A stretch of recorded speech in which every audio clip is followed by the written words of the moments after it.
In the vast darkness between stars, there exist empires so ancient that entire civilizations rise and fall in the time it takes them to blink.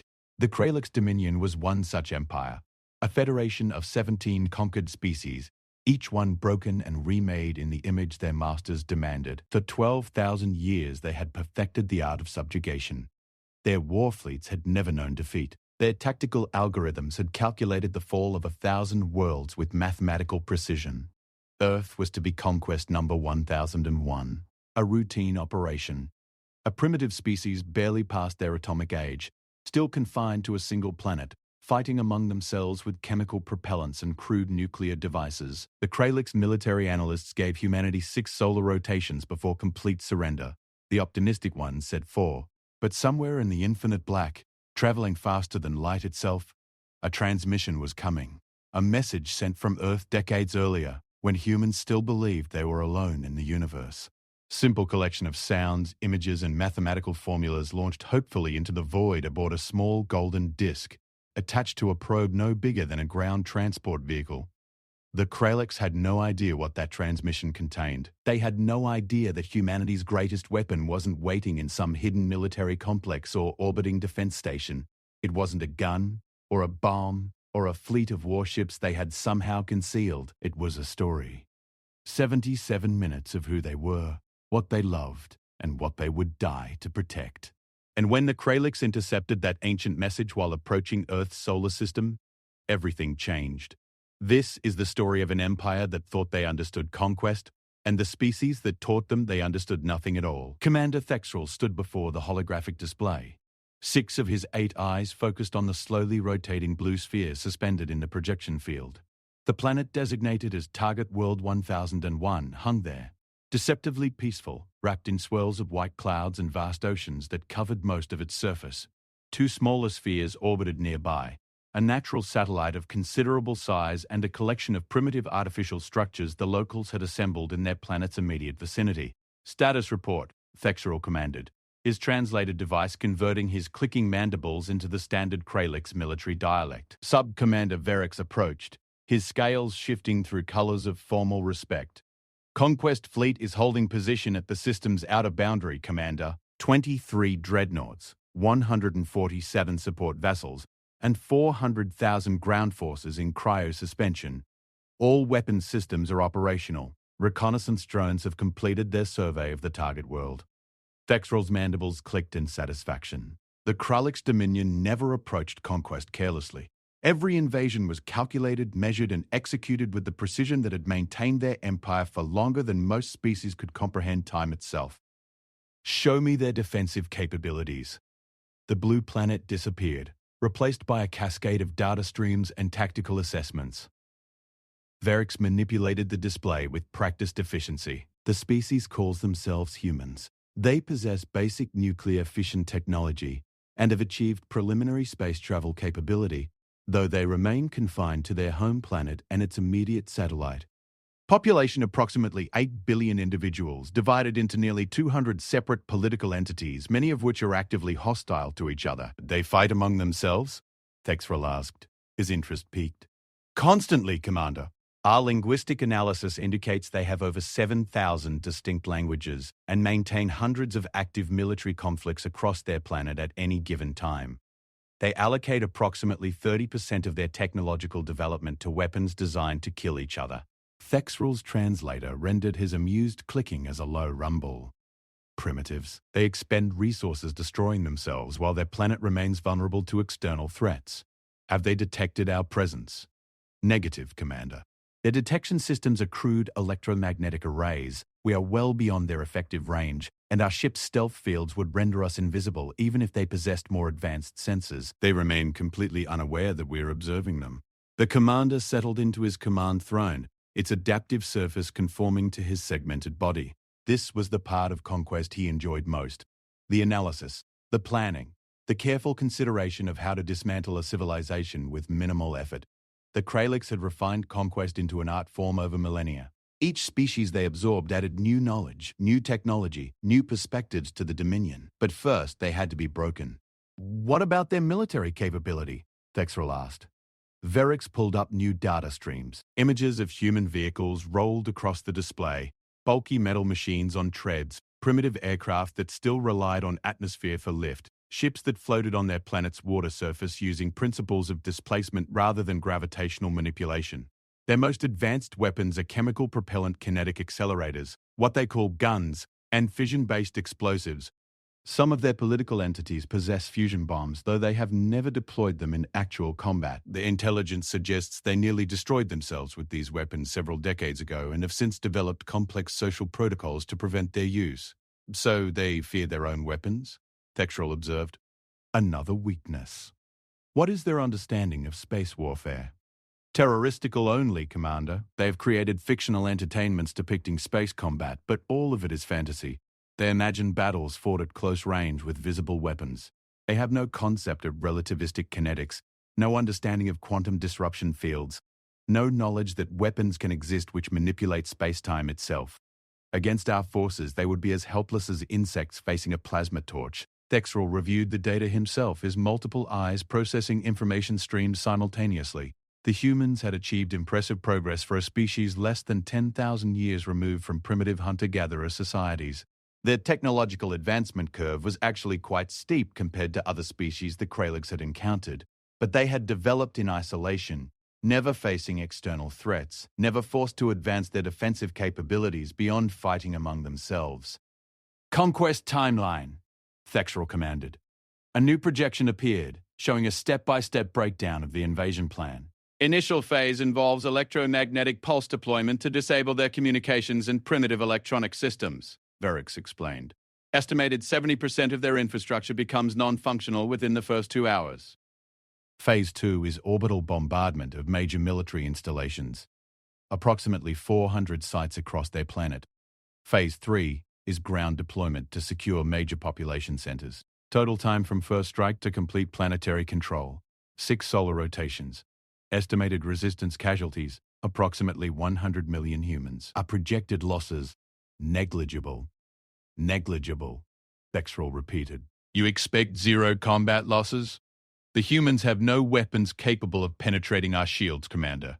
Their most powerful explosives are equivalent to small plasma charges. Even if they somehow manage to target our vessels, which they cannot, the damage would be insignificant.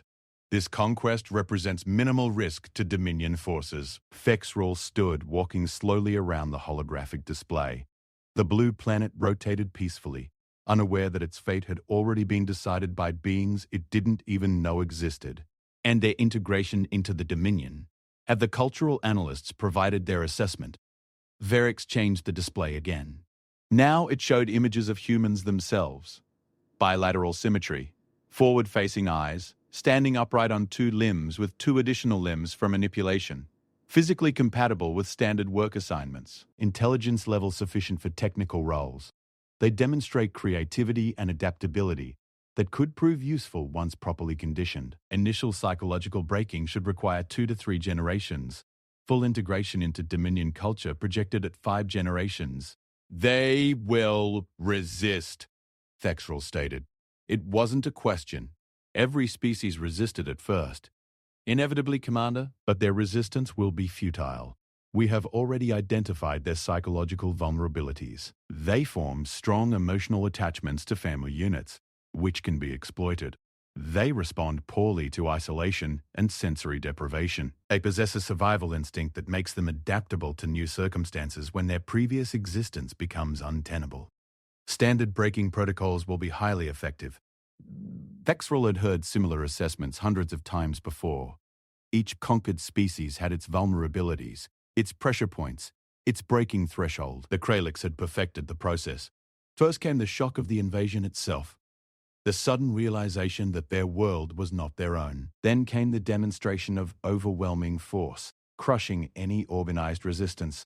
Finally came the systematic dismantling of their cultural identity, replacing it piece by piece with Dominion doctrine, until the conquered species could no longer remember what they had been before. Begin final preparations, Thexral commanded. I want invasion forces ready to deploy within 3 planetary rotations. And continue monitoring their communications.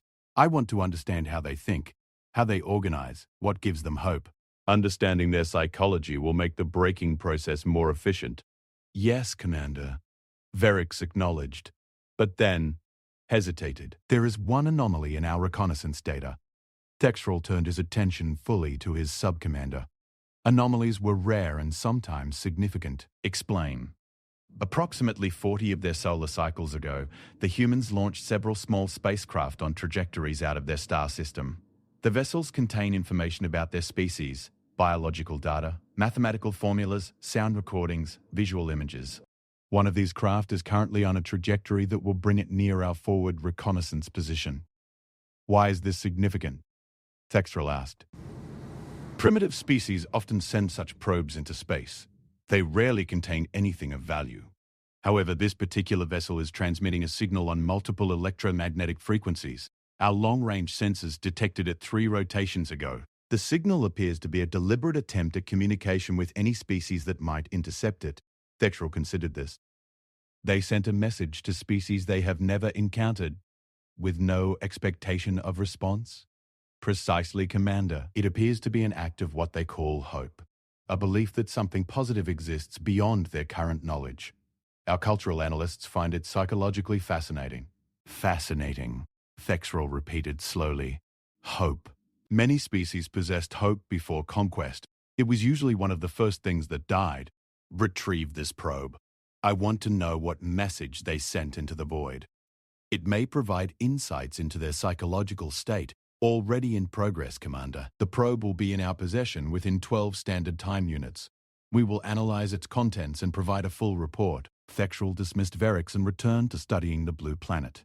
Earth. A simple name for a world that had no idea its days of independence were numbered. The humans continued their daily existence down there, working, fighting, loving, dreaming, completely unaware that their entire species was about to be reshaped into something new, something that served the Dominion. This was Conquest number 1001, a routine operation against a primitive species. The outcome was not in question. The Kralliks had never failed, never been challenged by any force they encountered. Their military superiority was absolute, their technology beyond the comprehension of species like the humans, and yet standing there in the command center of his flagship, surrounded by the instruments of inevitable victory, Commander Thexrel felt something unusual, not doubt. The Kralliks had bred doubt out of their military caste generations ago, not fear. He had no reason to fear a species that couldn't even detect his presence. It was curiosity. What kind of species sent messages to beings they had never met? What kind of hope drove them to reach out into the infinite darkness with no guarantee anyone would ever respond? And what message did they consider important enough to send into eternity? He would have answers soon enough. The probe would be retrieved, its contents analyzed, and the information added to the cultural database on humanity. Then the invasion would proceed exactly as planned, and Earth would become just another world in the vast Kralliks dominion. Routine. Calculated. Inevitable. Thexel returned to his command throne, unaware that the small golden disk approaching his fleet carried something that would challenge everything the Kralliks thought they knew about Conquest, about humanity, and about the galaxy itself. In the cold vastness of space, the ancient probe continued its lonely journey, its golden record spinning slowly, carrying a message from a species that still believed they might not be alone, a message of greeting, of peace, of shared existence, a message that would change everything. The retrieval team brought the human probe aboard the analysis vessel 12 hours ahead of schedule. Thexrel watched through the observation portal as the small spacecraft was carefully maneuvered into the containment bay, its primitive solar panels extended like fragile wings, its golden exterior reflecting the harsh lights of the Kralliks ship. It is remarkably small, Commander, Verix observed, standing beside him, barely larger than a transport container. Yet it has traveled through space for 4 decades using only momentum and gravitational assist from the planets in their star system. Efficient use of limited resources. Thexrel acknowledged. The humans may be primitive, but they are not stupid. Begin the analysis. I want to know everything this probe contains. The analysis took 6 hours. Thexrel spent that time reviewing invasion protocols and coordinating with the fleet commanders, but his attention kept returning to the small probe sitting in the containment bay. Something about it bothered him, though he could not identify exactly what. Perhaps it was the audacity of sending such a fragile vessel into the infinite void. Perhaps it was the golden disc attached to its side, gleaming under the examination lights like a tiny sun. When Verix finally summoned him to the analysis chamber, Thexrel found his sub-commander surrounded by 3 cultural analysts, all of them engaged in animated discussion. The clicking and chirping of multiple Kralix voices filled the room, their translator devices struggling to keep pace with the rapid exchange of ideas. "Commander!" Verix greeted him, his scales flushing with barely controlled excitement. "You need to see this immediately." The contents of the probe are extraordinary. Thexrel settled into an observation position, while one of the analysts, a female named Crixva who specialized in xenocultural psychology, activated the main display. The golden disc appeared, rotating slowly in the projection field. "This disc contains 116 images," Crixva began, her voice carrying the careful precision of academic analysis. 55 greetings in different human languages, 90 minutes of music from various periods of their cultural development, and encoded information about their biology, chemistry, and mathematical understanding. But it is not the technical data that concerns us, Commander. It is what the disc reveals about human psychology. "Explain," Thexrel commanded. The display changed, showing the first image recorded on the disc, a simple circle with a vertical line. "They begin with mathematics," Crixva continued, "establishing a universal language of numbers. Then they show their physical location using pulsars as reference points, standard protocol for any species attempting first contact. But then," she paused, manipulating the display to show the next sequence of images. "Then they do something unexpected." The images rolled past. Thexrel saw pictures of humans at different life stages: infants, children, adults, elderly, images of male and female, images of different skin colorations and facial structures. But it was the expressions on their faces that caught his attention. They were smiling. Every image showed humans displaying what his translator identified as happiness, contentment, joy. They sent pictures of themselves smiling. Crixva said quietly, "Not images of their weapons, not displays of their military might, not warnings to stay away. They sent pictures of their families. Their joy." Another analyst, Torvex, pulled up more images. "Look at what else they included, Commander. Pictures of their planet, oceans, forests, deserts, mountains. Images of other species that share their world. Animals they have no biological relationship to but apparently coexist with. Pictures of human dwellings, human gatherings, human celebrations. They are showing us who they are," Verix added, his voice carrying an emotion Thexrel rarely heard from his sub-commander. "Uncertainty. Not what they can do to us, not how dangerous they might be. They are introducing themselves the way one might introduce themselves to a potential friend." Thexrel studied the images carefully. He had reviewed invasion intelligence on hundreds of species, but he had never seen anything like this. When the Kralix had first ventured into space, their initial messages to unknown civilizations had been clear demonstrations of military capability, warnings wrapped in mathematical precision.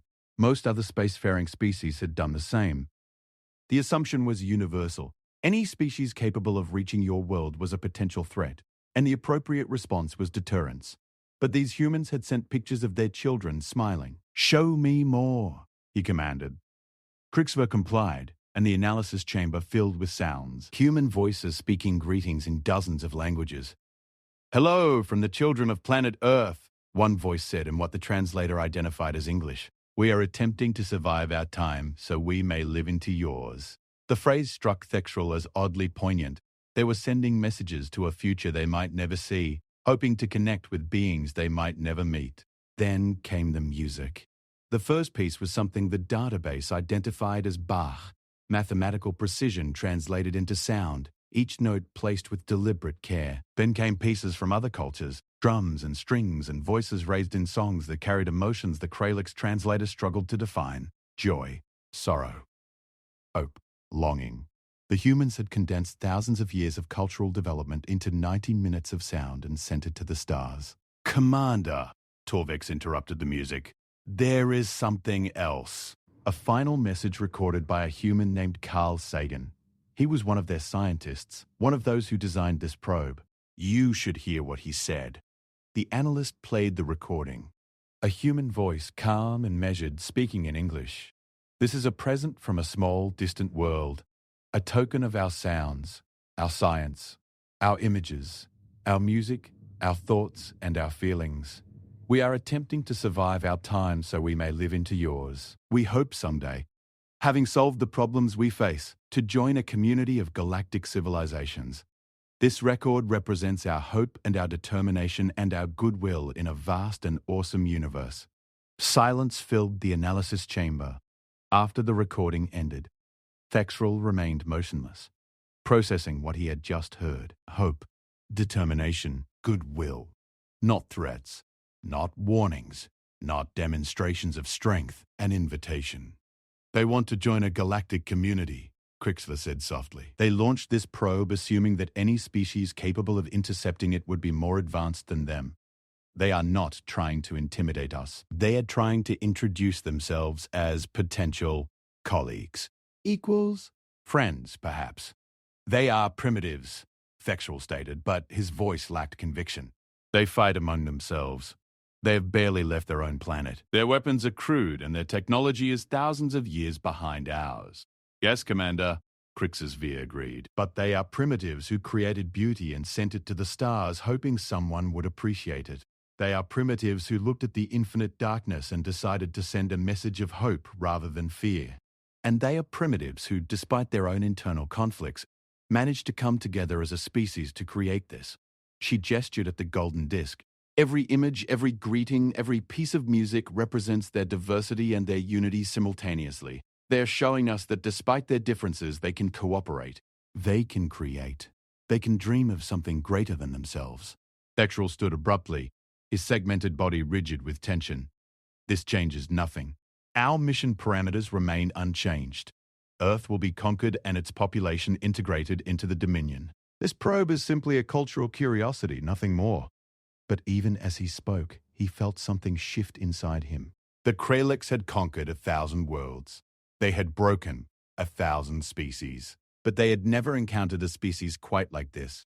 One that reached out with open hands rather than raised weapons, that sent music and images of children instead of warnings and threats. Commander, Berix ventured carefully, the cultural analysts have raised concerns about the invasion timeline. Given what we have learned about human psychology, they suggest we may need to reconsider our approach. Reconsider? Thexrel turned to face his sub-commander. We are the Kralix Dominion. We have never reconsidered an invasion based on the emotional appeals of a target species. This is not about emotional appeals, Commander, Crixver interjected, her scales shifting through colors of academic excitement. This is about strategic assessment. Look at what this probe tells us about human capability. They are a species that has only had space travel for a few decades, yet they thought to send this message. They are fractured into hundreds of political entities, yet they cooperated to create this unified message. They face existential threats from their own weapons, yet they chose to send a message of hope rather than despair. She pulled up more data. Commander, every species we have conquered followed predictable patterns. They developed weapons first, peaceful technology second. They unified under external threat, not internal cooperation. They viewed the universe as fundamentally hostile and prepared accordingly. But these humans, she gestured at the images still rotating in the display. They are different.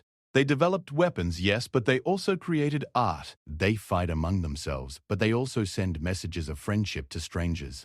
They fear the darkness, but they fly into it anyway. What are you suggesting? Thexrel demanded. I am suggesting, Commander, that we may be making a catastrophic error in judgment. The humans are not like the other species we have conquered. Their psychological profile suggests extreme adaptability, intense emotional bonds, and a capacity for both cooperation and conflict that exceeds anything in our database. If we invade them using standard protocols, we may discover that our calculations were incorrect. Torvex added his own analysis. The cultural data on the probe shows a species that has survived ice ages, plagues, wars, near-extinction events, and still emerged stronger.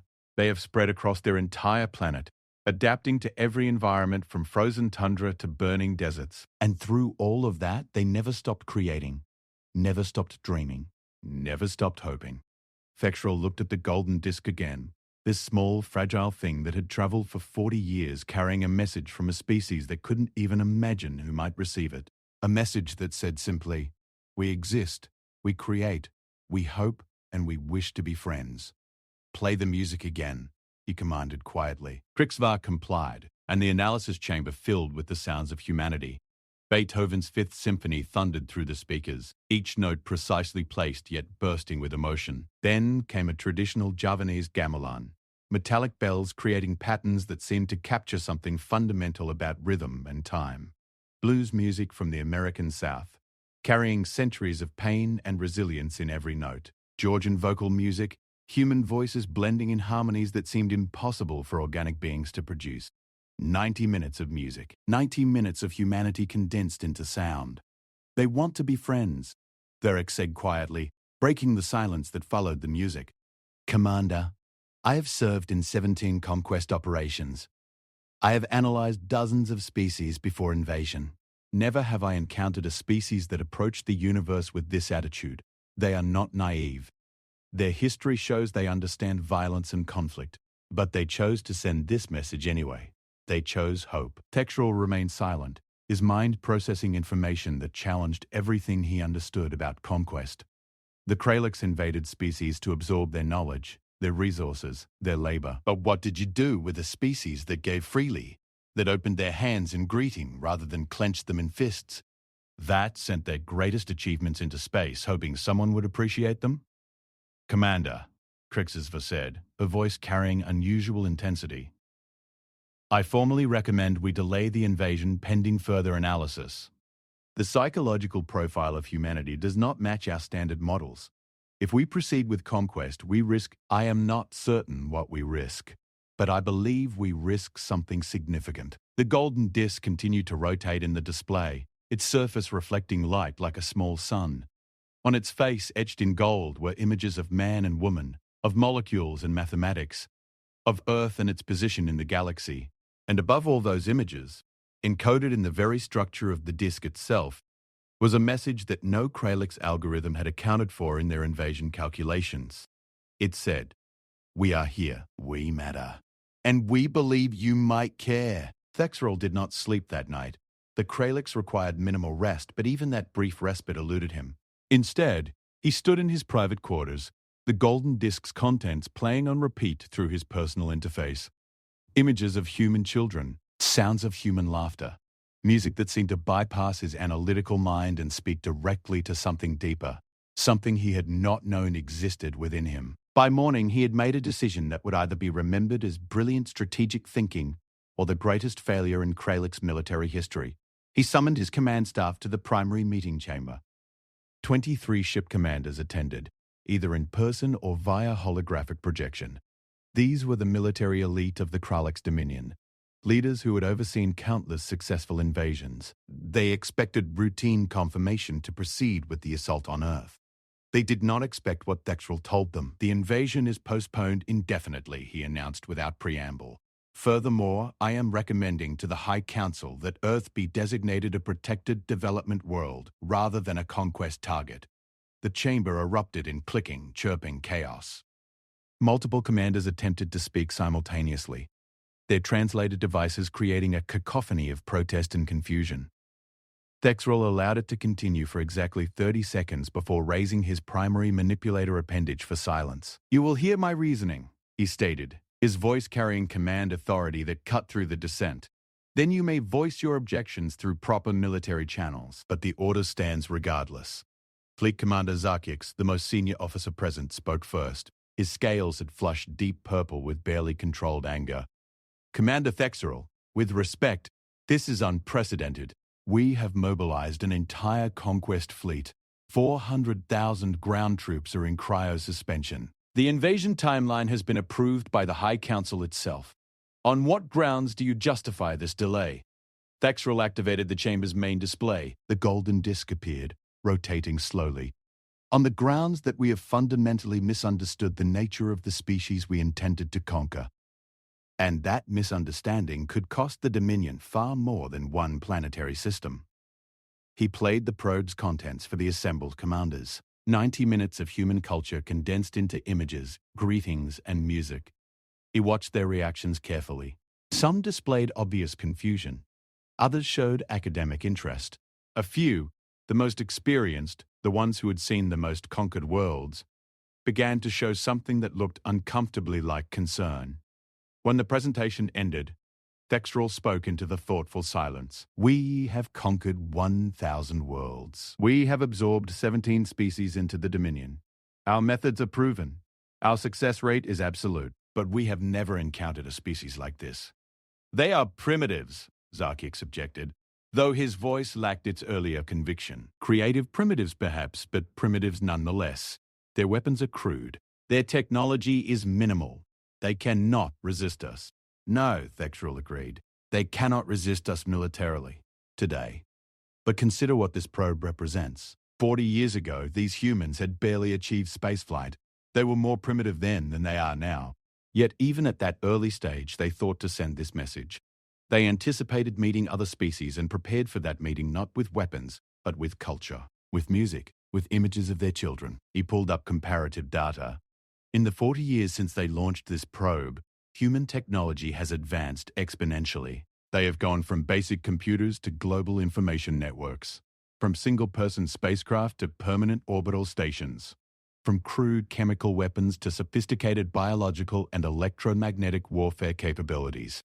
Their rate of advancement exceeds every species in our database. Krix Var, the cultural analyst, spoke from her position near the display. Commanders, I have spent the past 12 hours analyzing human cultural development. They are a species of extremes.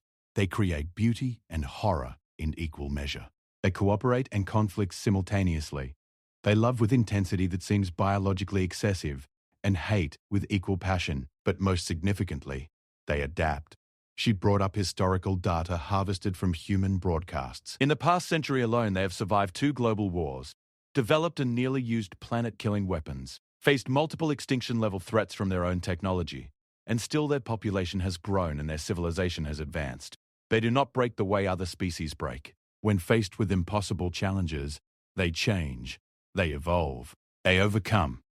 Every species can adapt, another commander argued. That is basic evolutionary biology. Not like this, Krixva countered.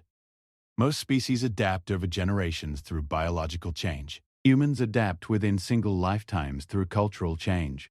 They reinvent themselves constantly. In their recorded history, they have transitioned through dozens of dominant social structures, technological paradigms, and philosophical frameworks. They are not one species. They are hundreds of variations on a theme, all existing simultaneously, all competing and cooperating in complex patterns we barely understand. Faxroll let his analysts present their findings. The more data they showed, the more uncomfortable his command staff became, because beneath all the statistics and cultural analysis lay a simple, terrifying truth. Humans were dangerous, not because of their current weapons or technology, not because they could resist the Krallick's invasion. They could not. They were dangerous because of what they might become. Consider our standard conquest protocol, Thexral continued. We invade. We overwhelm. We break their resistance through superior force. Then we integrate them into the Dominion over several generations, absorbing their knowledge while eliminating their cultural identity. This has worked for 1,000 worlds. He paused, ensuring every commander's attention was focused on him. But what happens when we apply this to a species that adapts as rapidly as humans do? What happens when we break them and they rebuild themselves into something new? What happens when we try to eliminate their culture and they simply create new culture from the fragments? We have protocols for resistance, Zarkix stated. The breaking process can be extended if necessary. Extended how long? Thexral demanded. 10 generations? 20?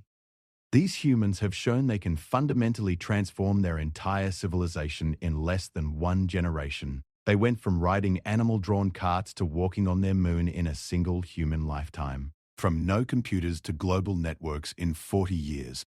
What will they accomplish in 100 years? In 1,000? He played a recording from the probe again. Carl Sagan's voice filled the chamber.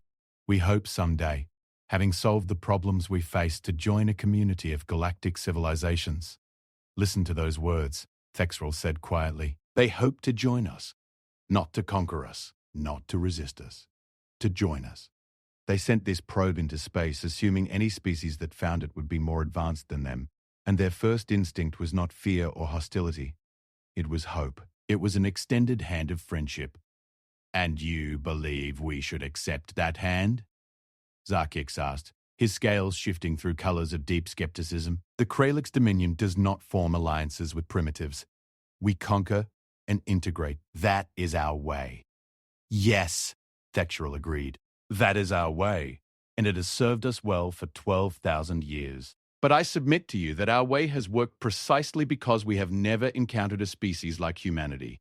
We have conquered the stagnant, the slow-developing, the predictable.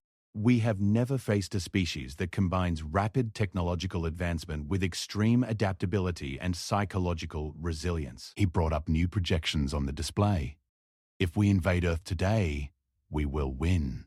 The outcome is not in doubt. We will occupy their planet, destroy their military capability, and begin the integration process. But based on human psychological profiles and historical patterns, here is what I believe will happen next. Year 1. Organized resistance. We will crush it easily. Year 5. Guerrilla warfare. More difficult, but still manageable. Year 10.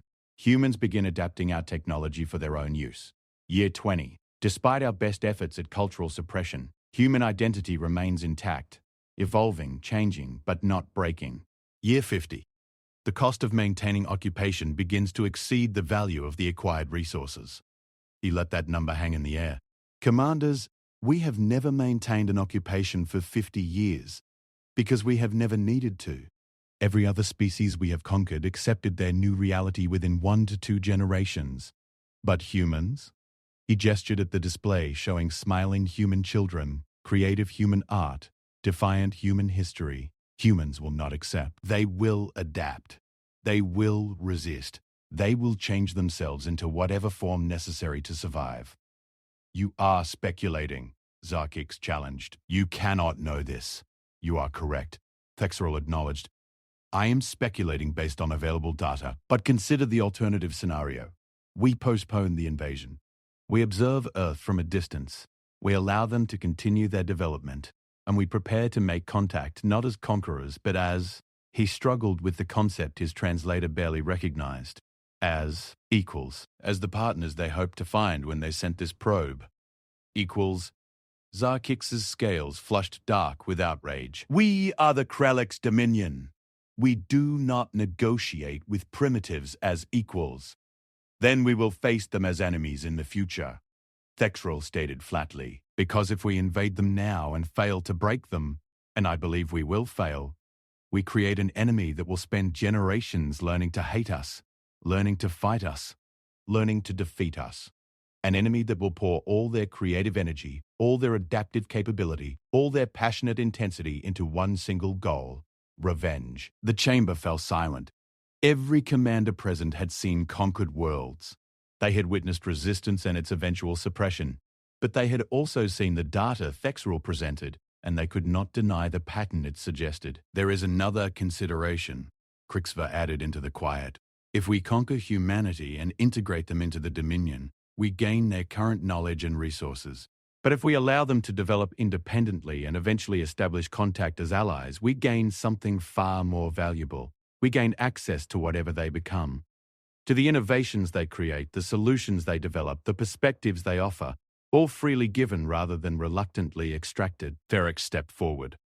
Commander, with respect, you are asking the Dominion to abandon 12,000 years of policy based on speculation about one species. No, Thexral corrected. I am asking the Dominion to recognize that 12,000 years of success has been built on conquering species that fit predictable patterns. But humanity does not fit those patterns. They are something new, something we have not encountered before. And when you encounter something genuinely new, the intelligent response is not to apply old solutions, it is to adapt. He let the irony of his words settle over the assembled commanders. The Kralix, who prided themselves on efficiency and adaptation, being asked to adapt their conquest policies because they had encountered a species more adaptable than themselves. I am returning to Dominion space to present my findings to the High Council, Thexral announced. The fleet will maintain its current position but will not approach Earth's system. There will be no invasion until the High Council has reviewed all available data and made an informed decision. That is my final order as mission commander. Zarkix's scales cycled through multiple colors. Anger, confusion, reluctant acceptance.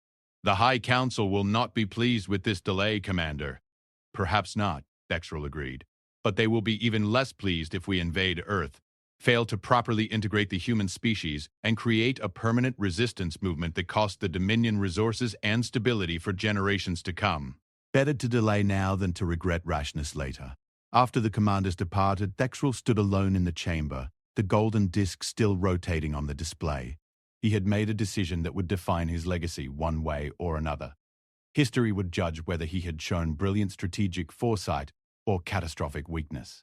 But as he listened to human music filling the empty chamber, a piece called Beethoven's Ninth Symphony that built from quiet contemplation to triumphant celebration of what the translator called joy, he felt something that military commanders were not supposed to feel. He felt hope that the High Council would see what he had seen, hope that the Kralix could evolve beyond conquest, hope that somewhere in the future, when humans finally developed the capability to travel between stars, they would encounter not invaders but allies. Hope that the message sent 40 years ago by a species that barely understood space travel would finally reach its intended audience. And most of all, hope that when humans looked up at the stars and wondered if anyone was listening, the answer would be yes. 3 days later, the Kralix fleet departed Earth's system as quietly as it had arrived. The humans never knew how close they had come to invasion.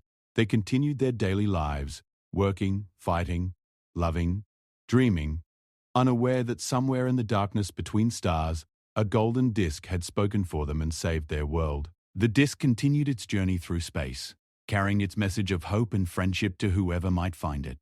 And now, for the first time, someone had found it.